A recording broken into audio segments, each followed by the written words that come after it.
De Samael Aounouéor, La Vierge du Carmel. Chapitre 1. La Vierge du Carmel. La Vierge du Carmel fut la mère du divin Rédempteur du monde. D'innombrables écrivains ont loué la mère la plus grandiose de tous les temps. Comment pourrions-nous la définir ? Ni la plume de Michel-Ange, ni la Madone de Léonard de Vinci n'ont réussi à nous traduire l'image de la Vierge Marie. Beaucoup de sculpteurs ont essayé de personnifier la Vierge du Carmel, mais aucun d'eux ne put traduire exactement la physionomie de cette grande fille de la lumière. En contemplant avec les yeux de l'âme l'ineffable figure de cette divine mère, nous ne voyons rien qui nous rappelle les diamants, les rubis, ni les émeraudes. Devant les yeux de l'âme, les pourpres et les soies avec lesquels on a voulu envelopper le souvenir de Marie, la divine mère de Jésus de Nazareth, disparaissent complètement. Marie ne fut pas cette beauté mondaine, peinte sur toutes les aquarelles. Avec les yeux de l'esprit, nous contemplons seulement une Vierge brune, brûlée par le soleil du désert. Avec étonnement, sous notre regard spirituel, les corps sveltes et les visages provoquants des lignes féminines s'effacent. À leur place apparaît une humble femme, de petite ossature, de corps mince, le visage fin et ovale, le nez romain, la lèvre supérieure légèrement proéminente, les yeux gitans et le front ample. Cette humble femme s'habillant d'une tunique carmène ou marron et de sandales de cuir. Elle paraissait une hallucination, marchant à travers des déserts africains vers l'Égypte, avec sa vieille tunique trouée et son visage brun, humide d'une abondante sueur. Marie n'est pas cette statue de pourpre et de diamants qui orne aujourd'hui Notre-Dame de Paris. Marie n'est pas cette statue dont les doigts d'hermine, sertis d'or pur, embellissent les processions de la maison paroissiale. Marie n'est pas cette beauté inoubliable que nous contemplons depuis l'enfance sur les somptueux autels de nos églises villageoises, dont les cloches métalliques égayent les marchés de nos paroisses. Avec nos sens spirituels, nous ne voyons qu'une Vierge brune, brûlée par le soleil du désert. Sous le regard de l'esprit, les fantaisies disparaissent complètement, et à leur place apparaît une humble et simple femme de chair et d'os. Très jeune, Marie fit le vœu de chasteté dans le temple de Jérusalem. Marie était la fille d'Anne, qui l'emmena au temple pour qu'elle prononce ses vœux. Marie était une des vestales du temple. Elle naquit dans une famille aristocratique et avant d'entrer dans le temple comme vestale, elle eut d'innombrables prétendants. Il y eut même un riche et élégant jeune homme qui voulait l'épouser. Mais Marie ne l'accepta pas. Son cœur n'aimait que Dieu. Les premières années de sa vie furent relativement faciles. La tradition raconte que Marie faisait des tapis pour le temple de Jérusalem et que ces tapis se changeaient en roses. Marie connut la doctrine secrète de la tribu de Lévi. Elle fut éduquée sous l'ombre auguste des portiques de Jérusalem, entre le feuillage des palmeraies orientales, à l'ombre desquelles se reposent les vieux chameliers du désert. Marie fut initiée au mystère égyptien. Elle connut la sagesse des pharaons et elle but dans le calice de l'ancien christianisme, calciné par le feu ardent des terres orientales. On ne pressentait même pas la religion catholique telle que nous la rencontrons aujourd'hui sur les 7 collines de la Rome auguste des Césars, et seuls les vieux Esséniens connaissaient la vieille doctrine chrétienne, la doctrine des martyrs, cette doctrine pour laquelle saint Étienne mourut martyrisé. Cette sainte doctrine christique était conservée en secret dans les mystères d'Égypte, de Troie, d'Éleusis, de Carthage, de Rome, etc. Ce qu'il y eut de plus grand dans l'œuvre du Christ, ce fut d'avoir publié la vieille doctrine sur les rues pavées de Jérusalem. Et ce fut Marie, la Vierge du Carmel, qui fut désignée par la divinité pour être la mère du divin Rédempteur du monde. La Vierge du Carmel, chapitre 2, l'Annonciation. Le 6e mois, l'ange Gabriel fut envoyé par Dieu dans une ville de Galilée du nom de Nazareth, à une jeune fille accordée en mariage à un homme nommé Joseph de la famille de David. Cette jeune fille s'appelait Marie. L'ange entra auprès d'elle et lui dit : « Sois joyeuse, toi qui as la faveur de Dieu, le Seigneur est avec toi. » À ces mots, elle fut très troublée, et elle se demandait ce que pouvait signifier cette salutation. L'ange lui dit : « Sois sans crainte, Marie, car tu as trouvé grâce auprès de Dieu. Voici que tu vas être enceinte, tu enfanteras un fils, et tu lui donneras le nom de Jésus. » Luc 1, 26, 31. Marie dit à l'ange : « Comment cela se fera-t-il, puisque je suis vierge ? » L'ange lui répondit : « Le Saint-Esprit viendra sur toi, et la puissance du Très-Haut te couvrira de son ombre. C'est pourquoi celui qui va naître sera saint, et sera appelé Fils de Dieu. » Luc 1, 34-35. Marie dit : « Je suis la servante du Seigneur, qu'il me soit fait selon ta parole. » Et l'ange la quitta. En ce temps-là, Marie partit à Naples pour se rendre dans le haut pays, dans une ville de Judée. Elle entra dans la maison de Zacharie et salua Élisabeth. Dès qu'Élisabeth entendit la salutation de Marie, son enfant tressaillit dans son sein, et Élisabeth fut remplie du Saint-Esprit. Elle s'écria d'une voix forte : « Tu es bénie entre les femmes, et le fruit de ton sein est béni. Comment m'est-il accordé que la mère de mon Seigneur vienne auprès de moi ? Car voici, aussitôt que la voix de ta salutation a frappé mon oreille, l'enfant a tressailli d'allégresse dans mon sein.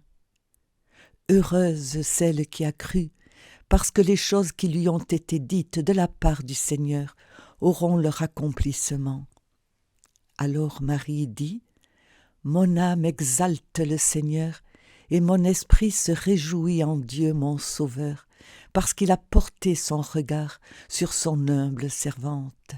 Oui, désormais, toutes les générations me proclameront bienheureuse, parce que le Tout-Puissant a fait pour moi de grandes choses. Saint est son nom. Sa bonté s'étend de génération en génération sur ceux qui le craignent. Il est intervenu de toute la force de son bras. Il a dispersé les hommes à la pensée orgueilleuse. Il a jeté les puissants à bas de leur trône, et il a élevé les humbles. Les affamés, il les a comblés de biens, et les riches, il les a renvoyés les mains vides. Il est venu en aide à Israël, son serviteur, en souvenir de sa bonté. Comme il avait dit à nos pères, en faveur d'Abraham et de sa descendance pour toujours. » Marie demeura avec Élisabeth environ 3 mois. Puis, elle retourna chez elle. Luc 1, 38, 56. Dans l'Antiquité, toute l'espèce humaine concevait ses fils par œuvre et par grâce du Saint-Esprit. Il n'y avait pas alors de douleur d'accouchement. Le Saint-Esprit envoyait ses anges saints pour qu'ils unissent les hommes et les femmes dans les grands jardins des temples. L'acte sexuel était dirigé par les anges et c'était un sacrement qui ne se réalisait que dans les temples afin d'engendrer les corps des âmes qui avaient besoin de venir au monde. Mais lorsque l'humanité désobéit aux anges, elle pécha contre le Saint-Esprit et celui-ci dit à la femme « Tu enfanteras dans la douleur » et à l'homme « Tu travailleras à la sueur de ton front pour soutenir ta femme et tes fils. » Adam représentait tous les hommes des temps archaïques et Ève, toutes les femmes de ces lointaines époques. Marie avait suivi le chemin de la charité et de la sainteté. Elle fut donc surprise lorsque l'ange lui annonça qu'elle aurait un fils. Elle nous enseigna par son exemple le chemin de la chasteté. Aujourd'hui, le mariage est devenu une licence pour forniquer. Les hommes et les femmes s'unissent par pur plaisir animal, sans s'occuper le moins du monde du Saint-Esprit. Toute union sexuelle consommée sans la permission du Saint-Esprit est fornication.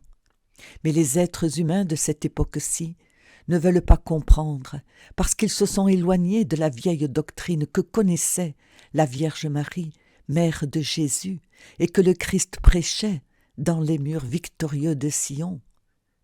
Tous les sages de l'Antiquité engendrèrent leurs fils par l'œuvre et la grâce du Saint-Esprit. Zacharie fut surpris d'entendre l'ange lui annoncer la naissance de Jean-Baptiste. Jean aussi fut engendré par l'œuvre et la grâce du Saint-Esprit, et ce fut un ange qui vint annoncer à Zacharie que sa femme, déjà âgée, lui donnerait un fils. Voyons les versets bibliques suivants. Vint pour Zacharie le temps d'officier devant Dieu selon le tour de sa classe. Suivant la coutume du sacerdoce, il fut désigné par le sort pour offrir l'encens à l'intérieur du sanctuaire du Seigneur. Toute la multitude du peuple était en prière au dehors, à l'heure de l'offrande de l'encens. Alors lui apparut un ange du Seigneur, debout, à droite de l'autel de l'encens. À sa vue, Zacharie fut troublé et la crainte s'abattit sur lui. Mais l'ange lui dit « Sois sans crainte, Zacharie, car ta prière a été exaucée. Ta femme, Élisabeth, t'enfantera un fils, et tu lui donneras le nom de Jean. Tu en auras joie et allégresse, et beaucoup se réjouiront de sa naissance, car il sera grand devant le Seigneur.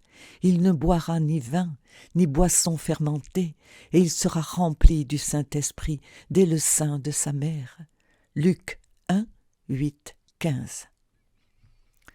Tous les grands saints et les grands sages de l'Antiquité naquirent par l'œuvre et la grâce du Saint-Esprit. Les époux qui veulent vraiment être chrétiens devront prier le Saint-Esprit pour lui demander l'annonciation. Et l'ange de Dieu apparaîtra dans les rêves des époux et leur annoncera le jour et l'heure où ils devront s'unir sexuellement. Alors, chaque fils sera beau et pur dès sa naissance, parce qu'il sera conçu par l'œuvre et la grâce du Saint-Esprit. Il faut dominer les passions charnelles et cultiver la pureté et la sainteté du mariage. Que le mariage soit honoré de tous et le lit conjugal sans souillure, car les débauchés et les adultères seront jugés par Dieu. Hébreux 13, 4. Veillez à ce qu'il n'y ait pas de débauché ou de profanateur, tel Ésaü, qui pour un seul plat vendit son droit d'aînesse. Hébreux 12, 16. La Vierge du Carmel, chapitre 3. La Conception. Il y avait dans le temple de Jérusalem 33 hommes prêtres de la tribu de Lévi. Joseph, le père de Jésus de Nazareth, était l'un des 33 anciens du temple de Salomon. Après l'Annonciation, le grand prêtre ordonna que les 33 prêtres du temple déposent leurs bâtons derrière l'autel. Il fut convenu que le bâton qui aurait fleuri à l'aube serait celui de l'époux de Marie. Les prêtres, un par un, placèrent leurs bâtons derrière l'autel. Le dernier à déposer le sien fut Joseph, mais celui-ci hésitait à répondre à l'ordre du grand prêtre, protestant de son âge avancé. Il dut cependant obéir à l'ordre et il déposa son bâton sacerdotal derrière l'autel. Le lendemain, au point du jour, les prêtres vinrent reprendre leurs bâtons, et quelle ne fut pas la surprise de voir celui de Joseph tout fleuri. Ce fut ainsi que l'on désigna Joseph comme époux de Marie. L'on fit sortir la Vierge du Carmel du temple et on l'amena chez un honorable citoyen de Jérusalem pour attendre l'heure de la conception. L'ange Gabriel choisit le jour et l'heure où les époux réalisèrent l'acte sexuel comme un sacrifice sur l'autel du mariage pour donner un corps au divin Rédempteur du monde. Marie fut vierge avant l'accouchement, pendant l'accouchement et après l'accouchement, parce qu'elle était vierge dans l'âme et parce que la conception fut consommée par l'œuvre, c'est-à-dire par l'ordre et la grâce du Saint-Esprit. Pour les purs, l'acte sexuel est pur. Pour les impurs, il est impur.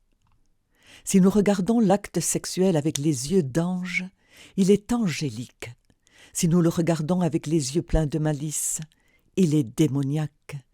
Lorsque l'acte sexuel se vérifie sous les ordres d'un ange, il est saint. Mais lorsqu'il se consomme sous les ordres du diable, il est satanique.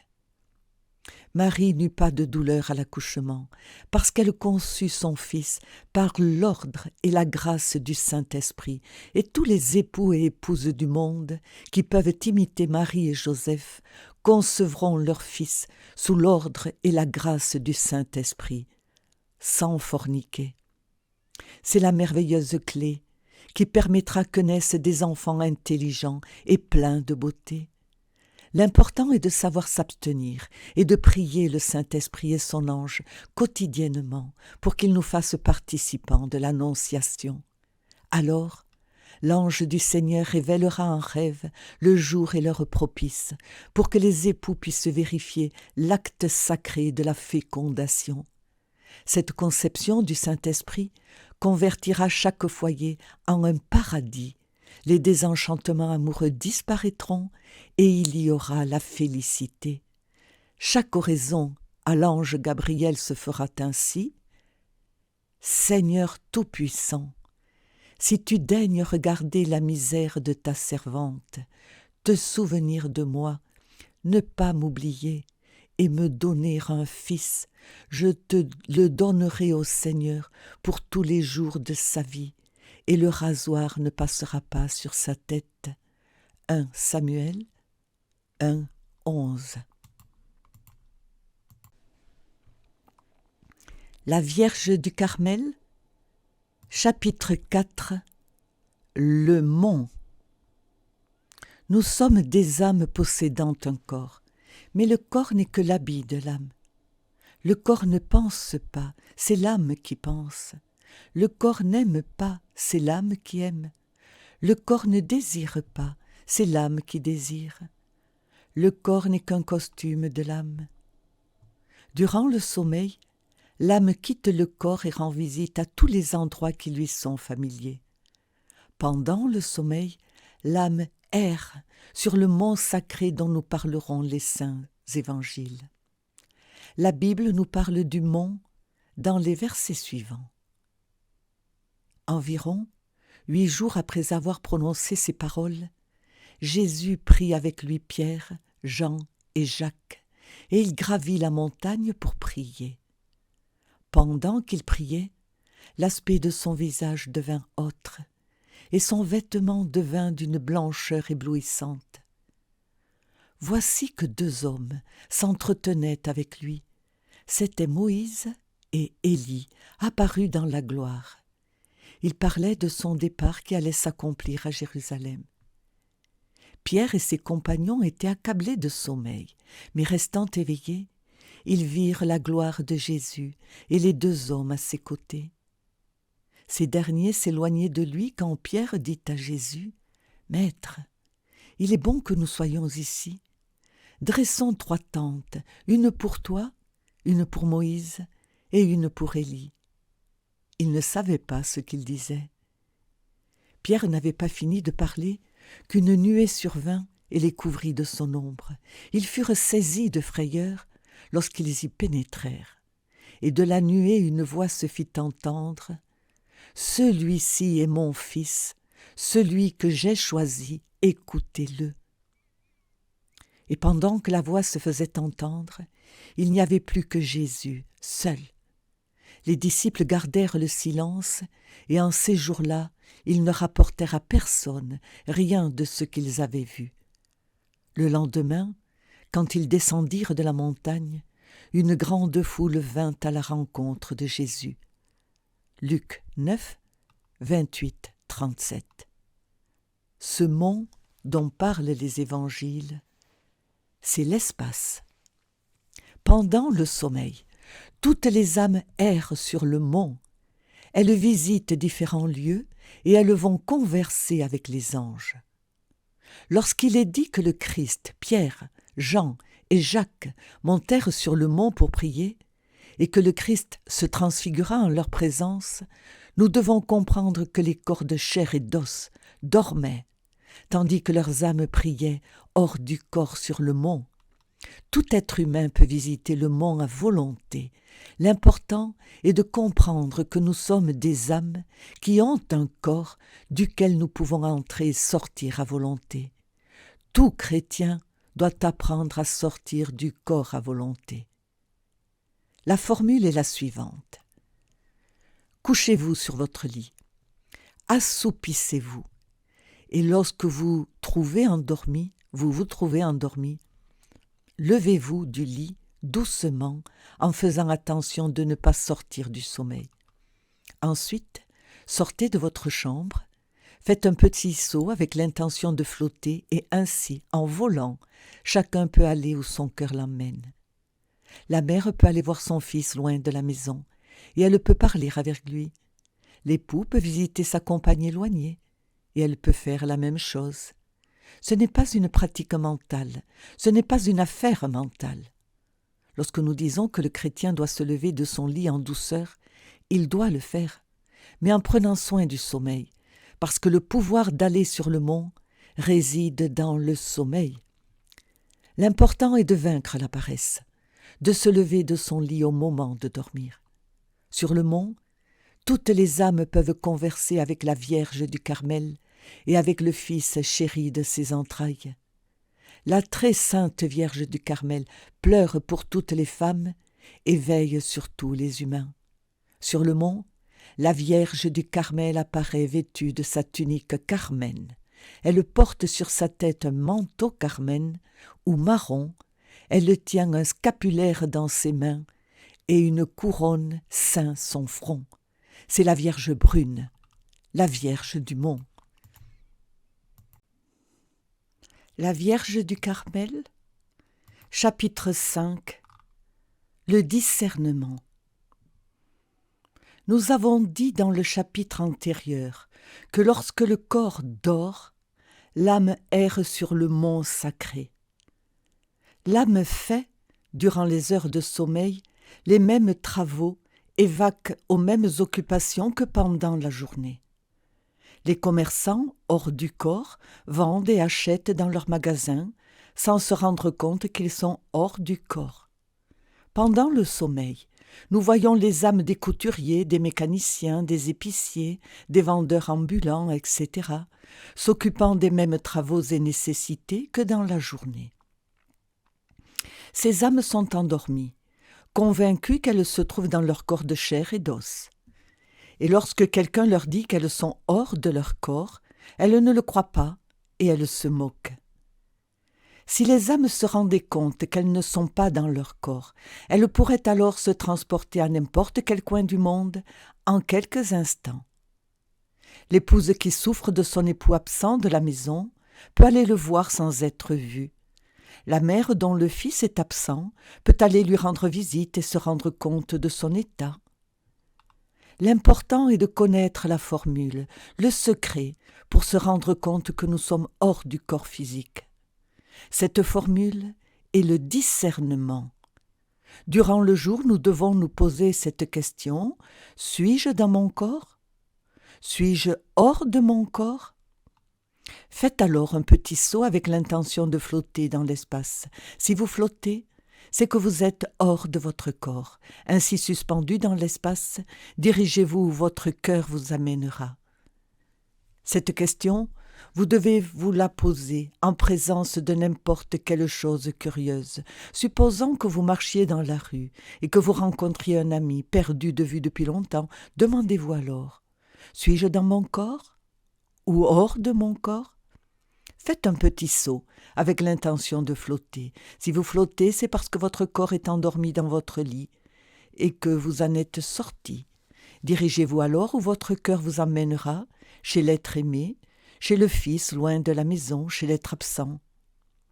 Cette question, vous devez vous la poser pendant le jour, en présence de n'importe quel événement étrange.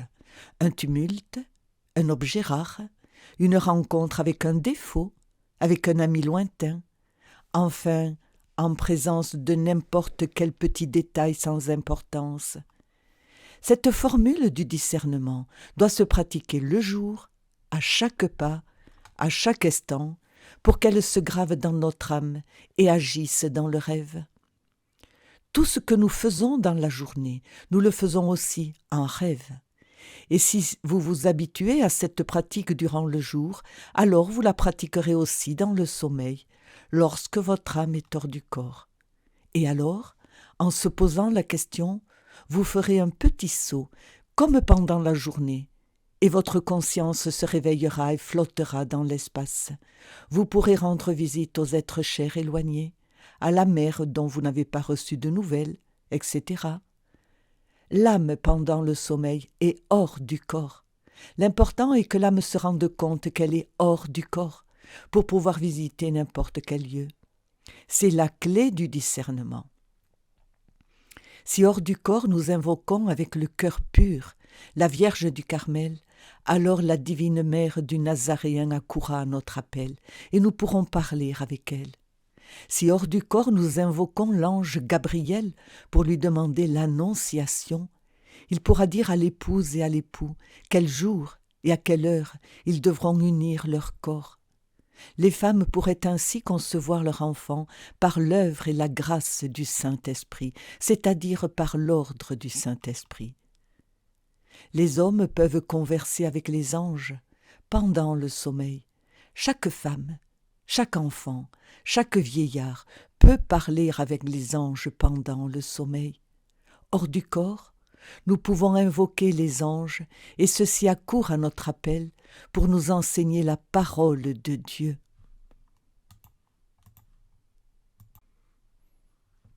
La Vierge du Carmel, chapitre 6, Miracle de la Vierge du Carmel.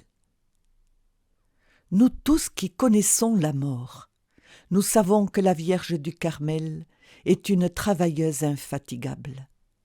À maintes reprises, un dévot se soigne de quelque maladie incurable, et alors, plein d'admiration, l'on s'exclame: « Un miracle de la Vierge du Carmel ?» Mais le dévot ignore que la Vierge du Carmel a dû travailler intensément pour pouvoir soigner le corps malade. D'autres fois, un dévot échappe de justesse à une mort tragique. Plein d'admiration, il s'écrie « Un miracle !» Mais le dévot ignore l'effort suprême, l'énorme sacrifice, la magnitude du travail que la Vierge du Carmel a dû réaliser. Nous allons relater quelques miracles de la Vierge du Carmel. Premier.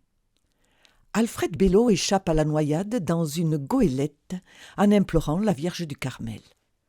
Alfred Bello naviguait de la zone du canal de Panama vers Barranquilla, en Colombie, lorsque la goélette explosa.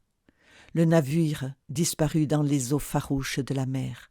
On ne voyait que le ciel et la mer, pas même un rayon d'espérance, et Alfred Bello, accroché à une misérable planche, implorait la Vierge du Carmel. Il en sortit ainsi, sain et sauf. Il reçut de l'aide à temps, et plein d'admiration, il s'exclama « Un miracle !» Mais cet homme ignorait l'effort terrible que dut faire la Vierge du Carmel pour le sauver. Deuxième. Joseph Prudenzi Aguilar, distingué personnage de Riohacha, naviguait dans sa barque à travers les glorieuses vagues de l'Atlantique lorsqu'il fut entraîné par un épouvantable ouragan qui agitait la mer démontée. Cette barque était sur le point de couler entre les eaux profondes de l'océan. L'homme appelé la Vierge du Carmel, et celle-ci, travaillant durement, réussit à le sauver du désastre. « Un miracle !» s'écria l'homme. Troisième. Madame Esther Lozano mit au monde une belle petite fille, sans sentir aucune douleur à l'accouchement, en invoquant la Vierge du Carmel. « Un miracle !» dit-elle, sans se rendre compte de l'énorme travail scientifique que dut réaliser la Vierge du Carmel pour la sauver. La dame, en reconnaissance, baptisa sa fille du nom de la Vierge du Carmel. Quatrième. En 1940, une jeune fille nommée Émilie Hernandez, voyageant en barque de Takamocho à Gamarra, tomba à l'eau au moment où elle allait sortir un seau d'eau. Elle resta 4 heures parmi le flot puissant du fleuve Magdalena, accrochée à une insignifiante branche. Elle se sauva des griffes de la mort en invoquant la Vierge du Carmel. La barque s'appelait Manzanares. La Vierge du Carmel dut beaucoup lutter pour sauver la jeune fille. Cinquième. Un marin d'une famille distinguée de Somalia eut un accident en mer et il resta plusieurs heures sous l'eau. Lorsqu'on le repêcha, il revint à lui et tous s'exclamèrent « Un miracle de la Vierge du Carmel !» Sixième. Un jour, un homme montant une colline de Tolima fut attaqué par un chien enragé. L'animal aboyait dans les ténèbres. L'homme apeuré invoqua la Vierge du Carmel et la bête effrayée s'enfuit. Il n'y a aucun doute que cet animal était un être ténébreux de l'abîme. Septième. Et que dire de cet enfant qui sortit sain et sauf de l'avion dans lequel elle voyageait? L'avion transportait d'Allemagne vers les USA une quantité d'enfants réfugiés. Lorsqu'il explosa aux États-Unis, tous les enfants périrent. Mais on ne peut expliquer comment et pourquoi une petite fille fut retrouvée à une certaine distance de l'avion sans aucune égratignure. La Vierge du Carmel réalisa ce merveilleux travail, ce formidable miracle. Nous acceptons que pour la loi du destin, l'enfant ne devait pas encore mourir, donc inévitablement, une intervention était nécessaire et ce fut précisément celle de la Vierge du Carmel.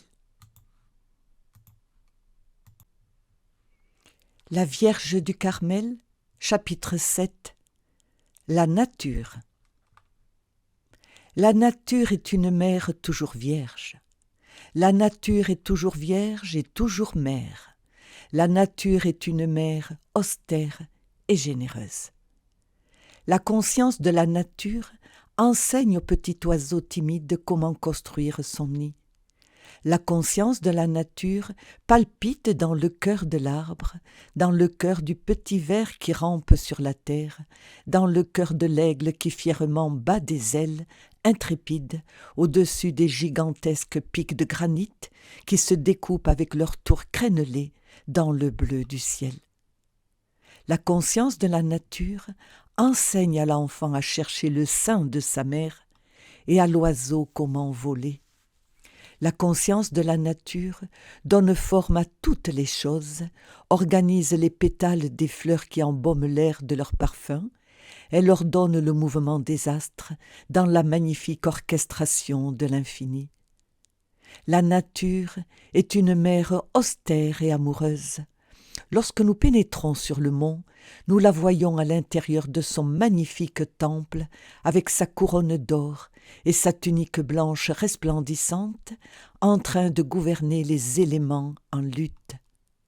Quand l'humanité l'ennuie trop, elle fait ce que font toutes les mères avec leurs enfants, elle leur donne des jouets pour qu'ils s'amusent, elle dépose dans l'esprit des inventeurs la radio, l'avion, l'automobile, etc., pour que ces enfants s'amusent, en attendant qu'ils soient mûrs pour étudier la sagesse de Dieu.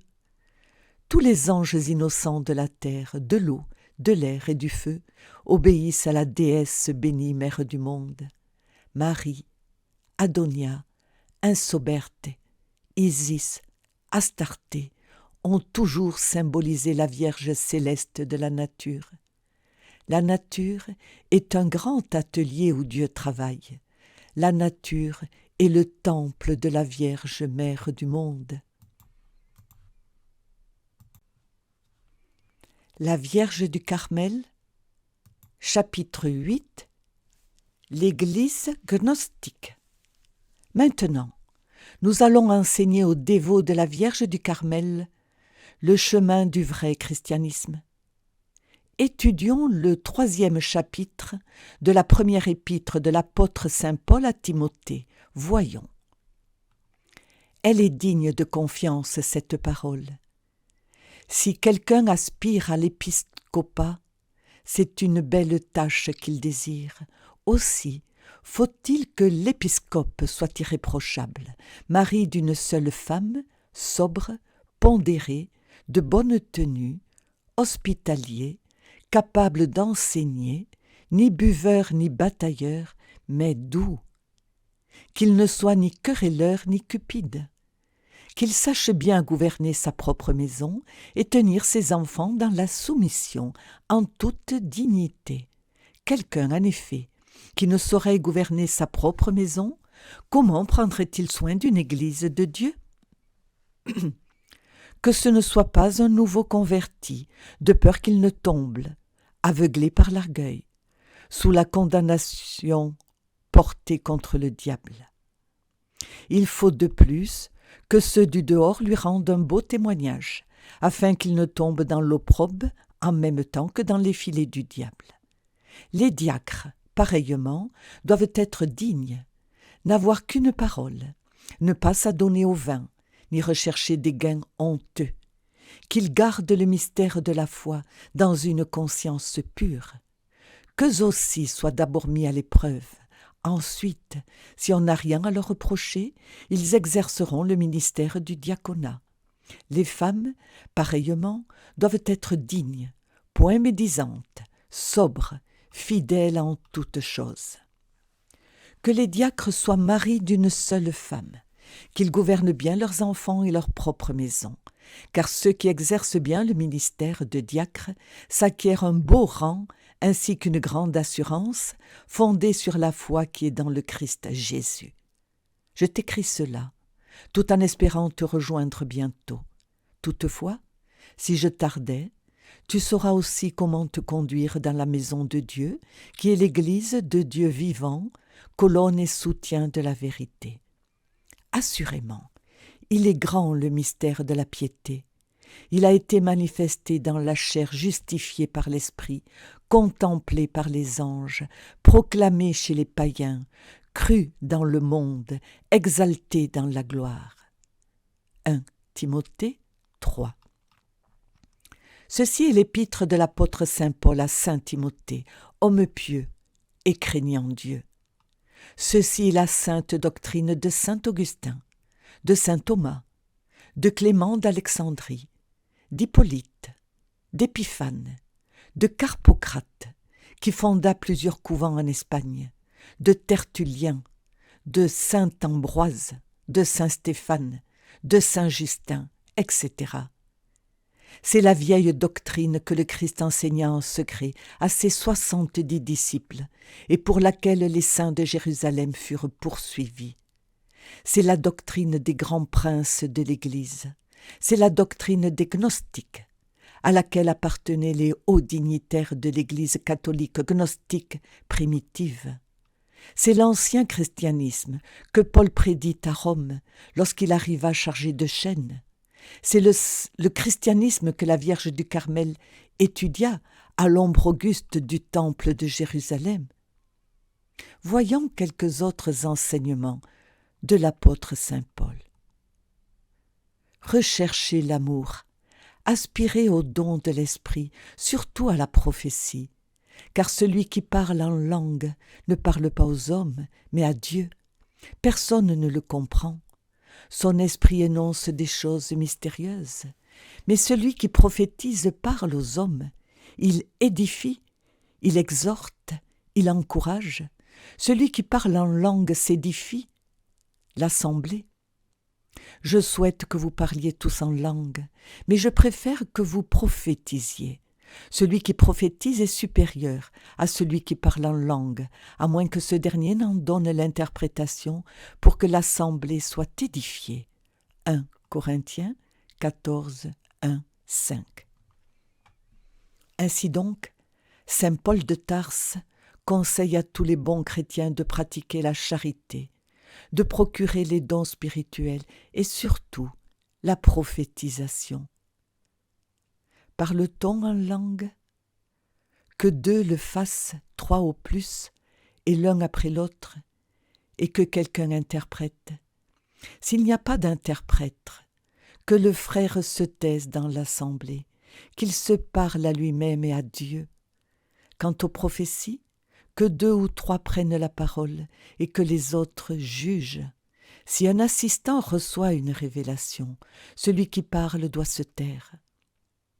Vous pouvez tous prophétiser, mais chacun à son tour, pour que tout le monde soit instruit et encouragé.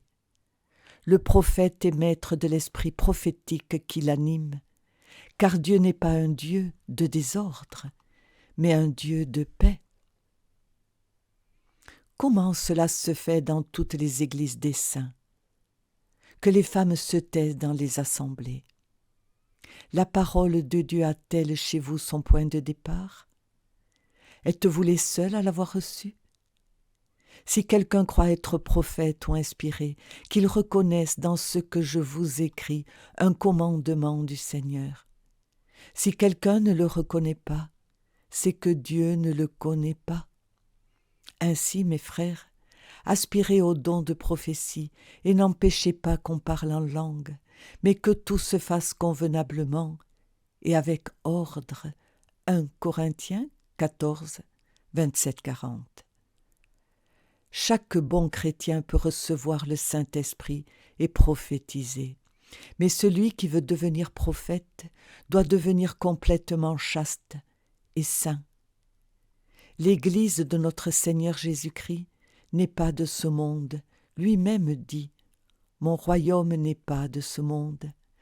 Sur le monde du Dieu vivant, il y a une Église, invisible pour les yeux de la chair, mais visible pour les yeux de l'âme et de l'esprit. C'est l'Église gnostique primitive à laquelle appartiennent le Christ et les prophètes. Cette Église a ses évêques, ses archevêques, ses diacres, ses sous-diacres et ses prêtres qui officient sur l'autel du Dieu vivant. Le patriarche de cette Église invisible est Jésus-Christ. Tous les chrétiens peuvent aller en âme et en esprit à cette Église. Dans les chapitres 4 et 5 de cette œuvre, nous enseignons le secret pour sortir du corps consciemment et d'aller visiter n'importe quel point éloigné de la terre. Tous les êtres humains peuvent aller à l'église gnostique durant le rêve. Nous voyons dans cette sainte église la Vierge du Carmel et ses anges saints. Tous les grands saints de l'église de Dieu vont à l'église gnostique, les vendredis et les dimanches à l'aube. Il y a des messes et des communions, et tous les chrétiens peuvent assister à ces messes et recevoir la communion du pain et du vin en suivant les enseignements donnés dans les chapitres 4 et 5 de ce livre. Dans cette Église, on apprendra à tous les dévots à prophétiser. Nous voyons dans l'Église gnostique le Christ assis sur son trône et tous les gnostiques peuvent parler avec lui personnellement. Les souffrances de Marie survinrent lorsqu'elle se maria avec Joseph le prêtre. Marie fut initiée aux mystères égyptiens. Dans l'Église gnostique, les chrétiens apprennent à prophétiser. L'important est de suivre la voie de la sainteté et de la chasteté parfaite. Dans nos livres, le mariage parfait et la révolution de Belle, nous étudions à fond les grands mystères du sexe. Dans ces œuvres, nous enseignons les secrets les plus grandioses de l'univers. que la paix soit pour tous les êtres humains. Samael Aoun Weor.